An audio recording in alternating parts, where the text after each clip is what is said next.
누가복음 6장 12절에서 19절입니다. 신약성경 98페이지입니다. 누가복음 6장 12절에서 19절까지 함께 읽겠습니다.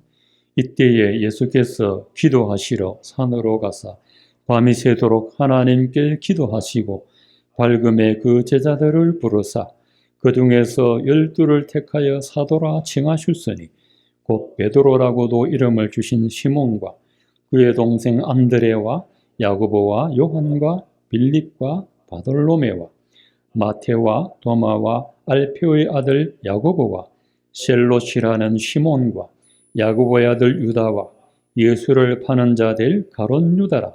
예수께서 그들과 함께 내려오사 평지에 서시니 그 제자의 많은 무리와 예수의 말씀도 듣고 병고침을 받으려고 유대 사방과 예루살렘과 두로와 시돈의 해안으로부터 온 많은 백성도 있더라. 더러운 귀신에게 고난받는 자들도 고침을 받은지라. 온 무리가 예수를 만지려고 힘쓰니 이는 능력이 예수께로부터 나와서 모든 사람을 낫게 함이르라. 아멘. 제자로 부르신 예수님, 이런 제목으로 하나님 말씀 전하겠습니다.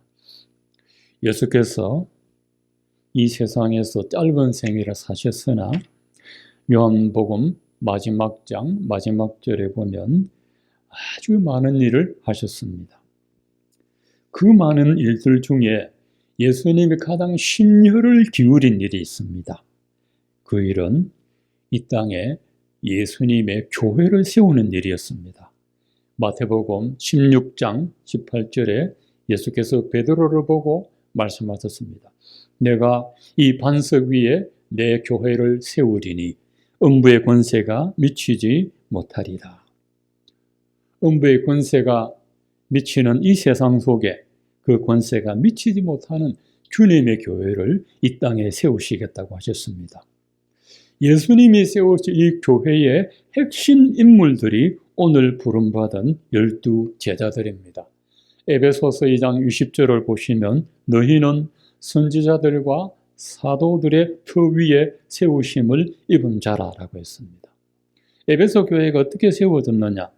구약의 선지자들이 전한 그 예언의 말씀과 그 선지자들이 예언한 그 그리스도와 그리고 예수님이 세우신 사도들의 신앙 고백 위에 교회가 세워졌다 하는 것입니다. 그래서 교회의 정통성은 선지자들의 예언과 사도들의 복음 전도 위에 이 교회가 세워지게 됩니다. 제자라 부르기도 하고 사도라 부르기도 하는데 제자라고 부를 때는 예수님의 부르심을 받은 자입니다. 예수님이 부르심을 받은 자가 제자고 예수님과 함께 다니면서 훈련 받을 때가 제자고 언제부터 사도로 부르느냐 하면 예수님이 부활하시고 나서 이 제자들에게 마태복음 28장 마지막 절에 지상명령을 주셨습니다. 너희는 가서 모든 족속으로 제자를 삼아 아버지와 아들과 성령의 이름으로 세례를 주고 내가 너희에게 분반 모든 것을 가르쳐 지키게 하라. 이 명령을 할 때 세상으로 보내셨습니다. 사도는 보내심을 받은 자란 뜻입니다. 제자는 훈련을 받기 위하여 부르심을 받은 자고 사도는 보내심을 받은 자입니다. 이 12 제자를 세우는 일이 너무 중요하였기 때문에 예수께서 밤을 꼬박 세워 기도하셨습니다. 밤을 세워서 기도하시고 12 제자를 부르시고 무슨 일을 하셨나 하면 마가복음 3장 14절에 보면 12를 세우셨으니 이는 자기와 함께 있게 하시고 12 제자들을 부르시고 나서 제일 먼저 예수님은 제자들과 함께 하셨습니다. 약 3년 동안 같이 동고동락 하셨습니다. 같이 살다시피 했습니다. 이 3년 동안 제자들은 예수님의 삶을 눈으로 보고 경험하고 목격했습니다. 그리고 십자가에 죽으시고 부활하신 예수님이 제자들에게 지상명령 주셨습니다. 이 지상명령은 땅 위의 명령이 아니라 제자들에게 예수님이 일러주신 것이라 해서 하늘로부터 받은 명령이라 해서 지상이고, 명령은 목숨을 바쳐서 지켜야 할 사명이기 때문에 지상명령이라 했습니다. 이 지상명령은 크게 세 가지입니다. 모든 민족을 제자로 삼고, 그리고 세례를 주고, 예수님이 분부한 모든 것을 가르쳐서 지키도록 하는 것이었습니다. 자, 제자를 삼고 세례를 주고 신앙 훈련을 하는 것은 모두 교회가 하는 일들입니다. 이 세례는 개인이 줄 수가 없습니다. 조직된 교회에 파송받은 목사와 장로로 구성된 교회가 세례를 줄 수 있습니다. 그래서 이 제자 삼고 세례 주고 신앙 훈련하는 것은 교회만이 할 수 있는 일입니다. 근데 왜 예수님은 12명 제자를 뽑았을까 하는 겁니다. 12명. 구약 성경에 보면 12지파가 있습니다. 야곱의 12아들이 이스라엘의 12조상이 되었습니다. 그래서 12지파, 12제자는 짝을 맞춥니다. 요한계시록에 보면 24장로가 나오는데, 이것은 12지파와 12제자를 상징하는 모든 믿는 자의 대표를 말하고 있습니다. 하나님이 12지파를 통해서 하나님의 백성을 번성하게 하시고, 예수님은 12제자를 통해서 교회를 번성하게 하셨습니다. 12제자 중에 대부분이 북부 갈릴리 바다 출신들이고, 가론 유다만 남쪽 유다 출신입니다. 그래서 12제자들은 성격도 다르고 기질적으로도 어울리기가 참 어렵습니다. 대부분 뱃사람들이고, 그 중에 시몬이라는 사람은 열심당원입니다. 민중운동가입니다.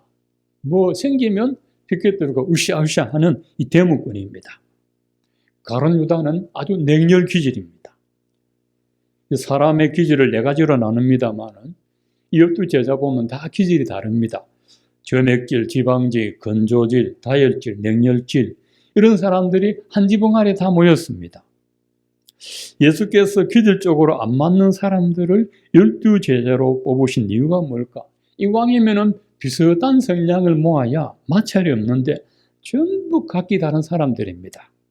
마가복음 3장 13절에 보면 예수님이 자기가 원하는 자들을 부르시니 나온지라. 밤새 기도하신 예수님이 원하는 사람을 불렀는데 서로 다른 사람을 원했습니다. 서로 기질이 다른 사람끼리 부대껴서 자아가 깨어지고 모난 인격도 다듬어지고 예수님처럼 온유하고 겸손한 제자로 변화되게 하시려고 하는 것입니다. 신학대학원 다닐 때 4명씩 룸메이트가 있습니다.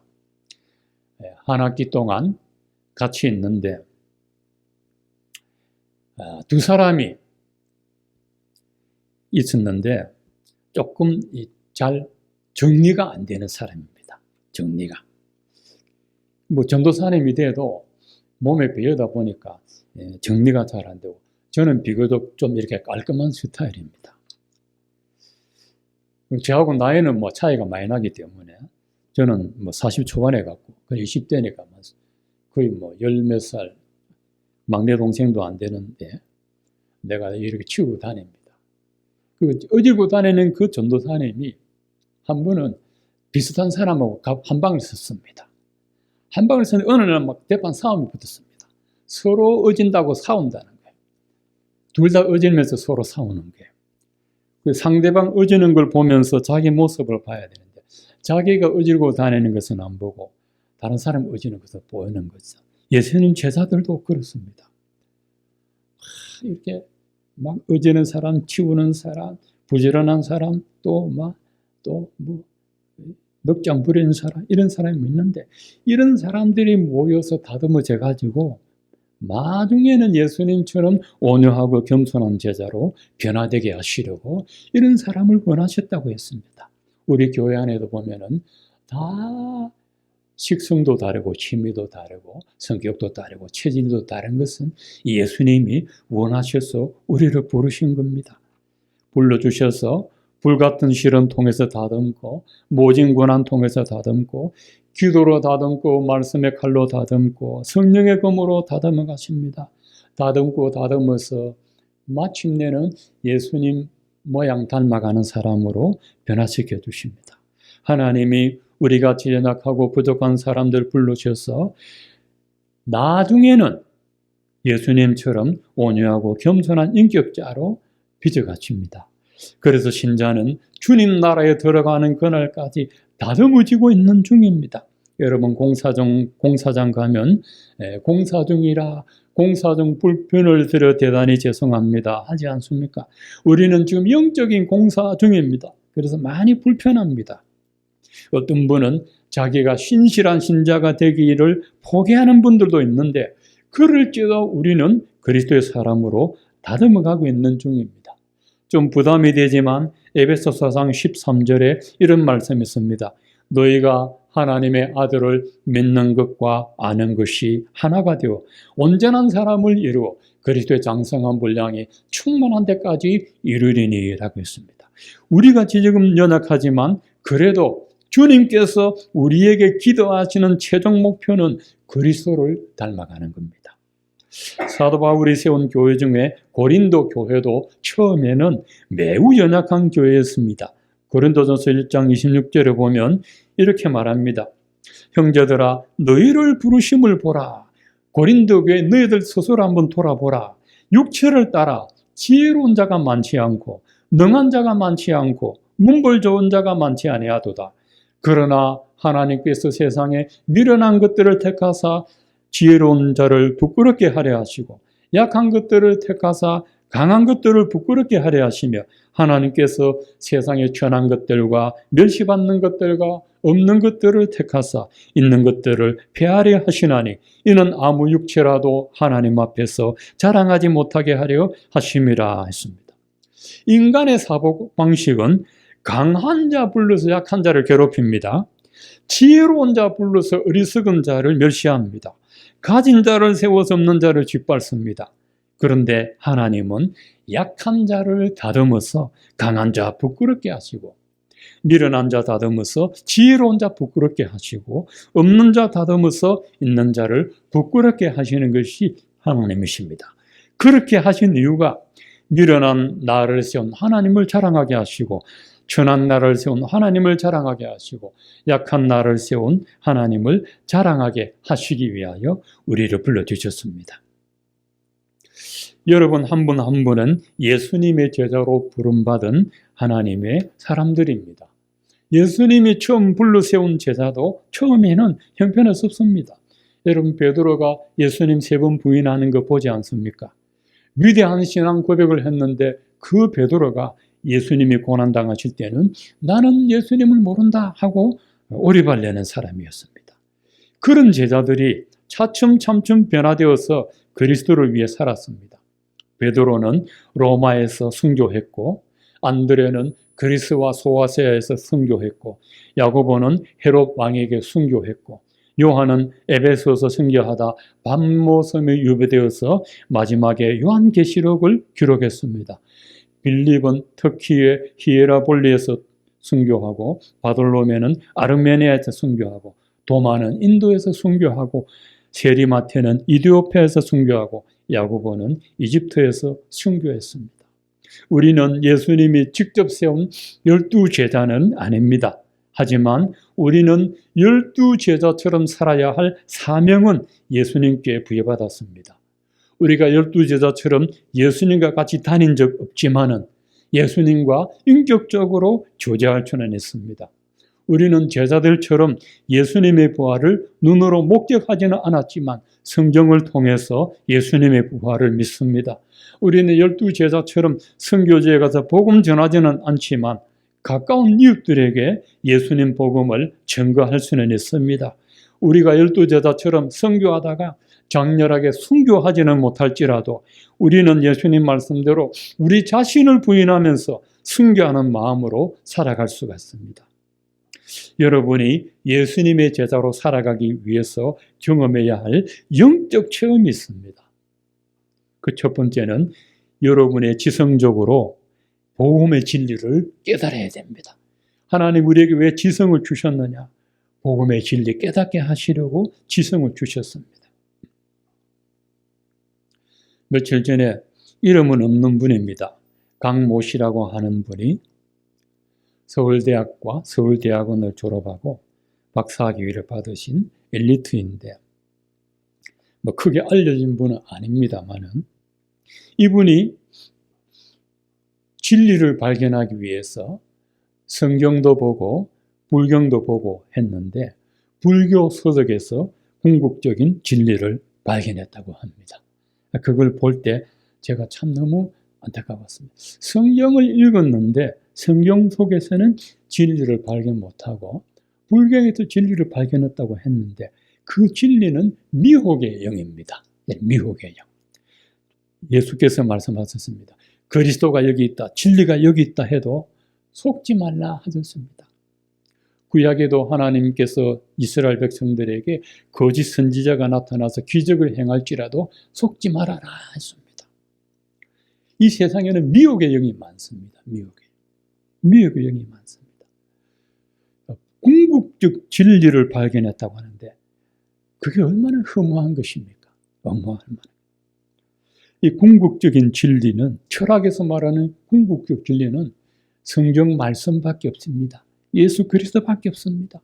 이 세상에 온 인간의 형상을 하고 온 존재 중에 내가 진리다라고 말한 분은 예수님밖에 없습니다. 아무도 내가 진리다 말하고 간 사람이 없습니다. 예수께서 내가 곧 길이요 진리요 생명이라. 예수님 외에는 이 말을 선포한 존재가 없습니다. 그런데도 우리가 원죄로 인하여 영혼이 어두워졌기 때문에, 지성이 타락했기 때문에 성경을 보고도 진리를 못 깨닫는 것입니다. 그래서 여러분 예수님 제자가 되려면 지성적으로 복음의 진리를 우리가 깨달아야 됩니다. 한 사람이 성경의 진리를 깨달으면 그 한 사람을 통해서 하나님이 엄청난 일을 하십니다. 500년 전에 요한 칼빈이 성경의 진리를 발견하고 종교개혁을 완성했습니다. 그보다 얼마 앞선 마틴 루터는 가톨릭 신부였으나 성경에 있다가 복음의 진리를, 구원의 진리를 발견했습니다. 로마서 1장 16절에 이 복음은 모든 믿는 자들에게 구원을 주시는 하나님의 능력이 되매니 의인은 믿음으로 말미암아 구원을 얻으리라. 사람이 예수를 믿음으로 구원 얻는다는 이 구원의 진리를 발견하고 목숨 걸고 종교개혁 운동을 한 사람이 이 마르틴 루터였습니다. 어느 개인이 정말 궁극의 진리를 발견하면 그 사람은 혼자 가만 못 있습니다. 입으로 전해야 되면 됩니다. 예수님의 부활을 목격한 12 이 제자들이 예수님의 부활을 입으로 전했습니다. 본 것을 전하지 않고는 견딜 수 없습니다. 내가 본 것을 어떻게 안 봤다고 말할 수 있겠습니까? 지성적으로 복음의 진리를 깨달아야 되고, 그 다음에 여러분 이 감성적으로 복음의 은혜에 감격해야 됩니다. 이 진리를 머리로 깨달으면 가슴으로 내려와야 됩니다. 하나님의 아들 예수께서 나를 위하여 십자가 달려 죽으시고 3일 만에 부활하셨구나. 이 감성적으로 깨닫고 복음에 감격할 때, 그렇게 될 때 제자의 길을 걸어갈 수 있습니다. 여러분이 복음의 진리를 깨닫고 복음의 은혜에 감격하는 사람이 되려면 성경 진리에 대한 진지한 탐구를 통해서 그 진리를 경험해야 됩니다. 여러분 이 성경은 장식용이 아닙니다. 여러분이 이 성경을 통해 복음의 진리를 깨닫고 복음의 은혜를 경험하면 여러분은 반드시 예수님의 제자로 살아갈 수밖에 없습니다. 전래동화 중에 청개구리 이야기가 있습니다. 엄마가 뭐라고 하면 얘는 반대로 말합니다. 동으로 가라 하면 서로 갑니다. 남으로 가라 하면 북으로 갑니다. 이 청개구리의 아들이 있는데 엄마 청개구리가 병들어 죽을 날에 임박했습니다. 걱정이 다가옵니다. 아들에게 유언을 해야 되는데 반대로 하니까 엄마가 아들에게 유언을 반대로 했습니다. 아들아, 엄마가 죽거든 앞산에 묻지 말고 시냇가에 묻었다가 비가 오면 쓰러지고 눈이 오면 덮어다오 하고 죽었습니다. 엄마가 죽고 나니 이 청개구리 아들이 철이 들었습니다. 이번에는 엄마 유언대로 시냇가에 묻었습니다. 그랬더니 비 오는 날만 되면 아들 청개구리가 시냇가에 달려가서 우리 엄마 매우 떠내려간다 개굴개굴하고 울었다는 얘기가 있지 않습니까? 청개구리도 엄마의 유언은 그대로 따라했습니다. 아마 우리도 우리 자신을 돌아보면 지금까지 하나님 말씀에 대하여 청개구리로 살아왔을지도 모릅니다. 기도하라 기도하라 하는데 이 육신에 기도하기를 싫어하고 하나님 말씀을 읽고 배우고 은혜 받으라 하는데 그것을 멀리한 우리들입니다. 그러나 예수께서 우리를 한 사람 한 사람 주의 교회 권석으로 불러주셨습니다.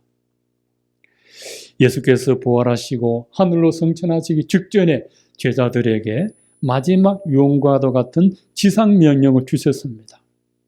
이 지상명령은 12제자에게 뿐만 아니라 오늘 우리에게도 주어진 숙명과도 같은 겁니다. 모든 민족을 제자 삼고 성부 성자와 성령의 이름으로 세례를 주어 신자를 삼고 예수님이 분반 모든 것을 가르쳐 지키게 하는 이 사명이 우리에게도 주어져 있습니다. 볼지어다 내가 세상 끝날까지 너희와 항상 함께 있으리라 하셨습니다. 예수께서 가장 심려를 기울이신 일이 제자를 세우는 일이고 그 제자를 3년 동안 데리고 다니면서 예수님의 삶을 보여주시고 그렇게 살도록 몸소 보여주셨습니다. 1978년 사랑의 교회 설립한 옥하는 목사님이 제자훈련을 했습니다. 여러분 거기 가서 제자훈련 받아야 제자훈련 되느냐? 그건 아닙니다. 제자훈련 안 받아도 제자가 될 수 있습니다. 복음의 진리를 깨닫고 그 은혜에 감격할 수 있는 사람이라면 누구든지 제자로 살아갈 수가 있습니다. 누구든지 예수님의 제자가 될 수 있습니다.